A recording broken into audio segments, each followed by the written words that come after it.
So ఇట్లా థియేటర్లు work out అవ్వట్లేదు కాబట్టి మాకు పర్సంటేజ్ విధానం ఉంటే బాగుంటుంది అని. సో పోతే అందరికీ ఎన్నిసార్లు ఉన్నా నేను ఒకటే చెప్పేది, ఈరోజు ప్రతి సినిమా సంవత్సరంలో 150 సినిమాలు రిలీజ్ అవుతే 90 సినిమాలు అందరూ పర్సంటేజ్ విధానంలోనే ఆడుతున్నారు. కొన్ని సినిమాలే రెంట్ ఆర్ పర్సంటేజ్ అనే విధానంలో ఆడుతున్నారు. సో ఈ రెంట్ ఆర్ పర్సంటేజ్ విధానంలో ఆడుతున్న దగ్గరే ఎగ్జిబిటర్స్కి కొన్ని ఇబ్బందులు ఉన్నాయి. కాబట్టి వాళ్ళు అలా ఈస్ట్ గోదావరిలో ఏప్రిల్ 19న డిస్ట్రిబ్యూటర్స్ ఎగ్జిబిటర్స్ మీటింగ్లో వాళ్ళు కోరుకోవడం జరిగింది. సో దానికి కొందరు అక్కడ డిస్ట్రిబ్యూటర్స్ యాక్సెప్ట్ చేయలేదు. అది మాకు హైదరాబాద్కి ఇలా నిర్మాతలకి అది కమ్యూనికేట్ అవుతే ఏప్రిల్ 26 గిల్డ్ మీటింగ్ జరిగింది. గిల్డ్ మీటింగ్లో మాకు హిట్ 3 గురించి బాంబేలో రిలీజ్ ఇష్యూ ఒకటి ఉండే, సెకండ్ ఈస్ట్ గోదావరిలో ఇలా పర్సంటేజ్ విధానం కావాలని వాళ్ళు నిర్ణయం తీసుకొని ఇండైరెక్ట్గా జూన్ 1 నుంచి వాళ్ళది వర్కౌట్ అవ్వకుంటే థియేటర్లు ఇలా ఆపుతాము అని కమ్యూనికేట్ చేయడం జరిగింది. ఇది ఎవ్రీథింగ్ ఆ ఎగ్జిబిటర్స్ డిస్ట్రిబ్యూటర్స్ మధ్యలో ఈస్ట్ గోదావరిలో జరిగిన సంఘటన.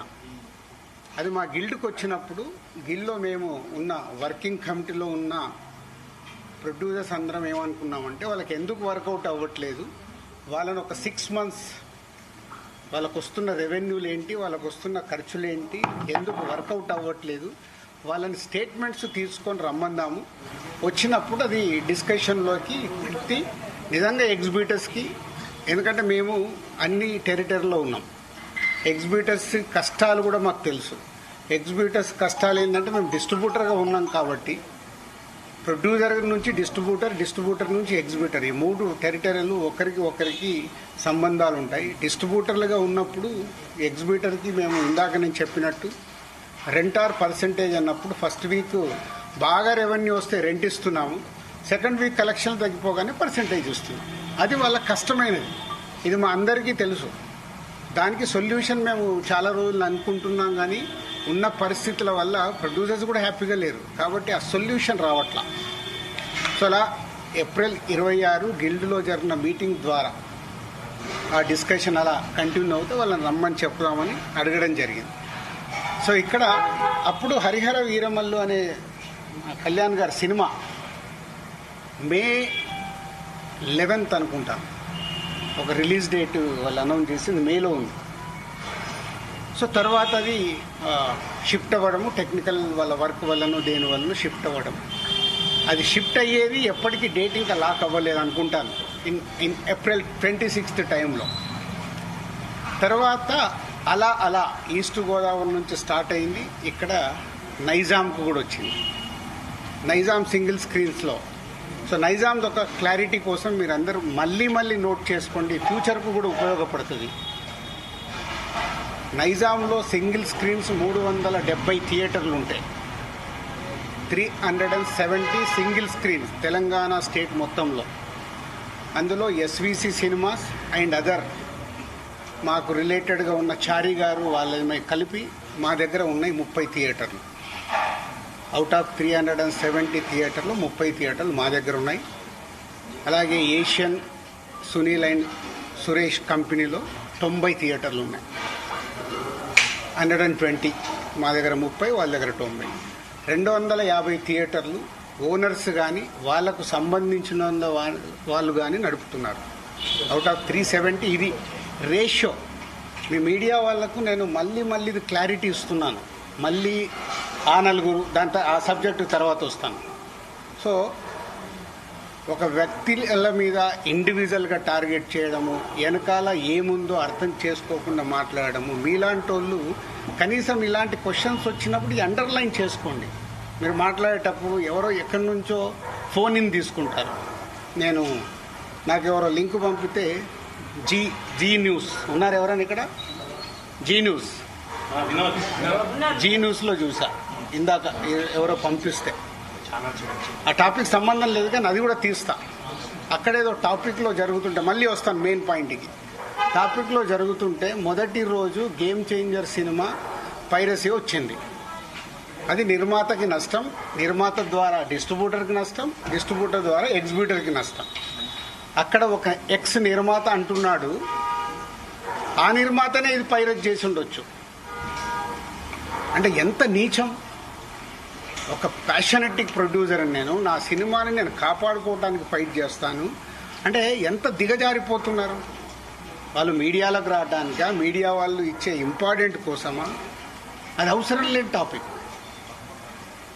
పైరసీ మీద మేము ఫైట్ చేస్తాం కానీ ఎవడన్నా ఇన్ హౌస్ మన ఇంట్లో మనిషిని చంపుకోవాలని ఎవడన్నా మనిషి అనుకుంటాడా? ఏ కుటుంబంలో ఎవరన్నా అనుకుంటారా? అంత నీచంగా బిహేవ్ చేస్తున్నారు కొందరు. అది పక్కన పెడదాం. సో ఈ పర్సంటేజ్ విధానం తెలంగాణకు వచ్చినప్పుడు తెలంగాణ ఎగ్జిబిటర్స్ న్యాచురల్గా సార్ ఈస్ట్ గోదావరిలో అది అంటున్నారంట, ఇలా తెలంగాణలో కూడా మేము అన్ని థియేటర్లు మూత పడుతున్నాయి, మాకు ఏదో ఒక సొల్యూషన్ కావాలి అని శిరీష్ గారిని అడగడం జరిగింది. ఎవరు ఆ 270 థియేటర్లు? ఎందుకు 30 ఏళ్ల నుంచి వాళ్ళు మాతో వ్యాపారం చేస్తున్నారు.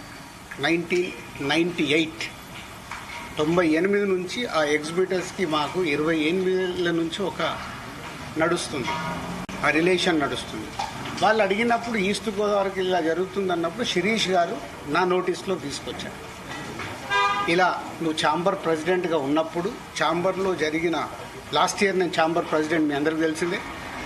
ఛాంబర్లో నువ్వు అన్నావంట ఎగ్జిబిటర్స్కి కూడా ఏదైనా కష్టాలు ఉన్నప్పుడు డెఫినెట్గా గవర్నమెంట్స్తో కూడా మాట్లాడి సాల్వ్ చేస్తామని వాళ్ళు ఈ పాయింట్ అడుగుతున్నారు. ఈస్ట్ గోదావరిలో అడుగుతున్నారు. What will do? ఎగ్జిబిటర్స్కి ఏం కావాలో అడగడంలో తప్పులేదు. వాళ్ళకు ఉన్న ప్రాబ్లమ్స్ ఏంటి వాళ్ళని చేసుకొని కమ్యూనికేట్ చేయమనండి. ఎవరికి? ఛాంబర్కి. ఛాంబర్కి కమ్యూనికేట్ చేస్తే అప్పుడు ఛాంబర్ నుంచి ప్రొడ్యూసర్స్కి లేదా గవర్నమెంట్కి ఈ టాపిక్ వెళ్తుంది. బికాజ్ ఐఎమ్ ఎఫ్డీసీ చైర్మన్ కాబట్టి ఆ ఉద్దేశంలో వాళ్ళు ఈ రూట్లో రావడం జరిగింది. అది అయిపోయింది. సో నేను నా వెకేషన్ కోసం నేను హాలిడే వెళ్ళాను. వాళ్ళు మే 18 ఒక మీటింగ్ అనుకున్నారు ఎగ్జిబిటర్స్, ఏపీ తెలంగాణ ఎగ్జిబిటర్స్ అందరూ. ఆ రోజు ఆ మీటింగ్ అయిపోయే టయానికి నేను లాస్ట్కు ఒక 15 నిమిషాల గురించి వెళ్ళా. సో మళ్ళీ అది మీ మీడియా మిత్రులకు కూడా చాలా అవసరం ఇది. ఎందుకంటే ఆ టాపిక్ జూన్ 1 థియేటర్లు బంద్ అనేది ఫస్ట్ వేసింది మీరు. లోపల జరిగింది ఏంటి, వాళ్ళు అడిగింది ఏంటి, మీకు క్లారిటీ లేదు. ఎవరో ఫోన్ ద్వారా చెప్పింది అది మట్టుకే మీరు మీ స్క్రోలింగ్లు కానీ మీ బ్రేకింగ్ న్యూస్లు కానీ మీరేశారు. అంటే యాక్చువల్ లోపల ఏం జరిగింది, వాళ్ళు ఏం అడిగారు, వాళ్ళు ఛాంబర్కి ఏమి ఇచ్చారు, మీకు క్లారిటీ లేదు. వాళ్ళు అక్కడ నేను వెళ్ళి మాట్లాడిన తర్వాత సార్ మేము ఇలా అనుకుంటున్నాం, మాకు ఈ పర్సంటేజ్ విధానం కావాలి, ఈ రెంటార్ పర్సంటేజ్ అనేది ఉంది, ఆ కొన్ని సినిమాలకే 90% సినిమాలు మేము పర్సంటేజ్లో ఆడుతున్నాము, సో కొన్ని సినిమాలకి ఇలా ఉంది, మాకు కావాలి అని అడుగుతున్నాం. సరే, దాంట్లో వాళ్ళ పర్సంటేజ్ విధానంలో కూడా రాయొద్దు అని చెప్పా. ఎందుకు? అది ప్రొడ్యూసర్స్, అక్కడ డిస్ట్రిబ్యూటర్స్ కంఫర్ట్గా లేరు, ప్రొడ్యూసర్స్ కంఫర్ట్గా లేరు. సో మీ కోరిక, మీ రిక్వెస్ట్ ఏదైతుందో మీరు ప్రొడ్యూసర్స్కు చెప్పండి. డెఫినెట్గా ప్రొడ్యూసర్స్ మీటింగ్ అయినప్పుడు వాళ్ళు మీ గురించి ఆలోచించి ఎలా దీన్ని సాల్వ్ చేయాలనేది ప్రయత్నం చేసి తొందరలోనే చేస్తామని. అక్కడ కొందరు సార్ మేము ఇది కాకుంటే జూన్ 1 నుంచి మేము థియేటర్లు క్లోజ్ చేస్తాం, అది తప్పు. మీరు అలాంటి స్టేట్మెంట్లు కానీ అలాంటివి అడిగితే ఎదుటి వాళ్ళకు హర్టింగ్గా ఉంటుంది, ఆ టాపిక్ వద్దు. సో దీన్ని మీరు అందంగా మీ ప్రొడ్యూసర్స్కి ఛాంబర్ ద్వారా, ఏదైతే ఛాంబర్ మెయిన్ బాడీ ఉందో దాని ద్వారా డిస్ట్రిబ్యూటర్లకి ప్రొడ్యూసర్లకి కమ్యూనికేట్ అవుతే మళ్ళీ జాయింట్ మీటింగ్ అవుతుంది. జాయింట్ మీటింగ్ అయినప్పుడు దీనికి క్లారిటీ వస్తుంది, లేదా ఒక సొల్యూషన్ కోసం ప్రయత్నం జరుగుతుంది అని నేను చెప్పగానే ఆ రోజు అక్కడ ఉన్న వాళ్ళందరూ ఏకీభవించారు. నేను బయటకు వచ్చేసాను 15 నిమిషాల తర్వాత బయటకు వచ్చిన హాఫ్ అన్ అవర్కి ఏ ఛానల్లో చూసినా జూన్ 1 థియేటర్లు బంద్, జూన్ 1 థియేటర్లు బంద్, టక్క మెసేజ్లు వస్తుంది. ఏంటయ్యా అని నేను ఛాంబర్కి ఫోన్ చేశాను. ఆ ప్రెసిడెంట్కి సెక్రటరీతో మాట్లాడితే సరిగా వాళ్ళు ఇలా లెటర్ ఇచ్చారు.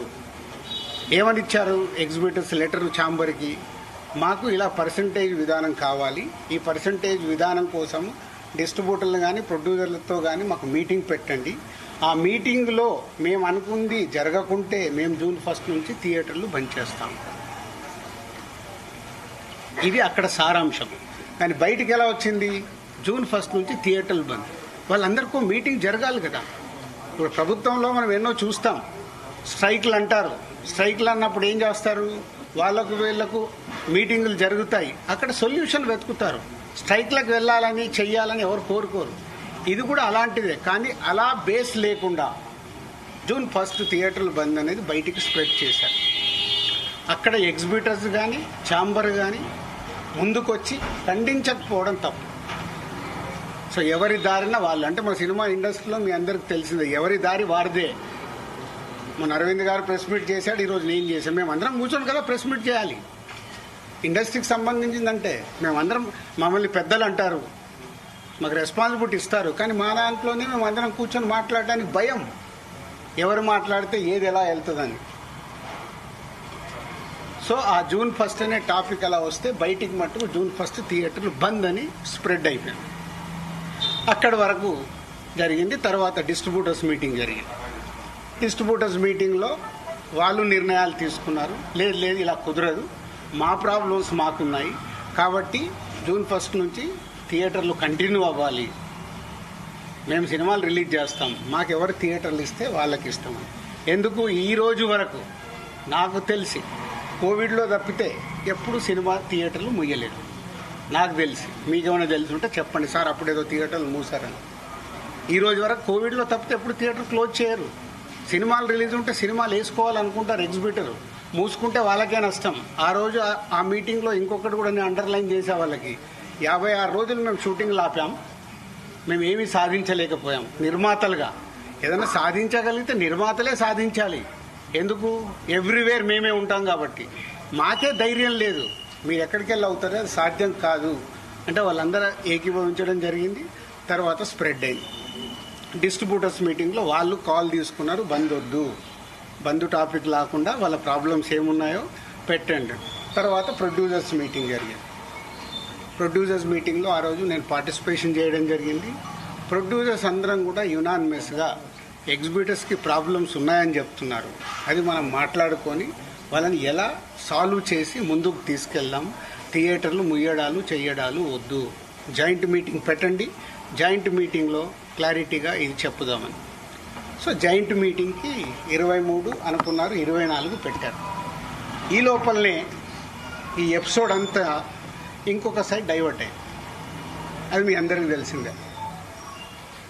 కళ్యాణ్ గారి సినిమా మీదకి ఇది డైవర్ట్ అయ్యి కళ్యాణ్ గారి సినిమాని ఇలా అనుకుంటున్నారు. దాంట్లో మేబీ నా పేరు డైరెక్ట్గా ఎక్కడా రాలేదు కానీ ఇండైరెక్ట్గానే వచ్చిందని అందరూ చెప్తున్నారు. కళ్యాణ్ గారి సినిమా ఆపే దమ్ము, ధైర్యం ఎవ్వడు ఆలోచించడు. ఎందుకంటే ఫస్ట్ థియేటర్లు బేసిక్గా ముయ్యరు. ఈ రోజు వరకు థియేటర్లు ముయ్యడం అనేది నా 30 ఏళ్ల సర్వీస్లో నేను చూడలే. షూటింగ్లు ఆపుకున్నాం, ఎందుకు? మా బాధలు ఉన్నప్పుడు ఆపుకొని ఏదైనా సాల్వ్ చేసుకోవటానికి. కానీ థియేటర్లు ముయ్యడం అనేది ఈ రోజు వరకు జరగల. అది ఎపిసోడ్ కాస్త కళ్యాణ్ గారి సినిమా మీదకి తీసుకెళ్లారు. గవర్నమెంట్స్ కూడా అలాంటిదే కమ్యూనికేట్ చేశారు మధ్యలో. సో ఎవరి అడ్వాంటేజ్లు ఏమున్నాయో ఇక్కడ తెలియదు. అడ్వాంటేజ్లు ఉన్న వాళ్ళు భయంతోనో భక్తితోనో కమ్యూనికేషన్ రాంగ్గా కమ్యూనికేట్ అయింది. సో అప్పుడు దుర్గేష్ గారు మినిస్టర్ నాతో మాట్లాడడం జరిగింది. ఆ రోజు కూడా నేను చెప్పాను, సార్ థియేటర్లు ముయ్యరు, అది జరిగింది, జాయింట్ మీటింగ్ ఉంది, ఈ జాయింట్ మీటింగ్లో క్లారిటీ వచ్చేస్తుంది. జాయింట్ మీటింగ్తో అందరూ యునానిమస్గా ఒప్పేసుకొని క్లోజ్ చేశారు. బట్ ఈ లోపలనే గవర్నమెంట్ సైడ్ నుంచి గవర్నమెంట్కి వెళ్ళిన కమ్యూనికేషన్ వల్ల థియేటర్లు ఇట్లా కళ్యాణ్ గారి సినిమాని ఇలా టార్గెట్ చేస్తున్నారు, ఇలా అనేది ఒక రాంగ్ కమ్యూనికేషన్ అని నేను అనుకుంటున్నాను. మరి అది వాళ్ళకి రాంగ్గా వెళ్ళిందా రైట్గా వెళ్ళిందా నాకు తెలియదు. But my point of view wrong కమ్యూనికేషన్తో కళ్యాణ్ గారి సినిమా మీదకి తీసుకెళ్ళారు. May 30 అప్పటికే భైరవం అనౌన్స్ అయింది. June 5 కమల్ హాసన్ గారి సినిమా అనౌన్స్ అయింది. June 12 కళ్యాణ్ గారి సినిమా ఉంది. June 20 కుబేరా ఉంది. సో ఈ నెలంతా కంటిన్యూగా సినిమాలు ఉన్నాయి. అలాగే జూలై 4th మేము ముందు తమ్ముడు అనుకున్నాం, మన కింగ్డమ్ అనౌన్స్ చేశారు, దానికి మేము ఇంకా జూలైలో ఇంకో డేట్ చూస్తున్నాం. ఇలా జూన్, జూలై, ఆగస్ట్, సెప్టెంబర్ కంటిన్యూగా సినిమాల ఫ్లో ఉంది.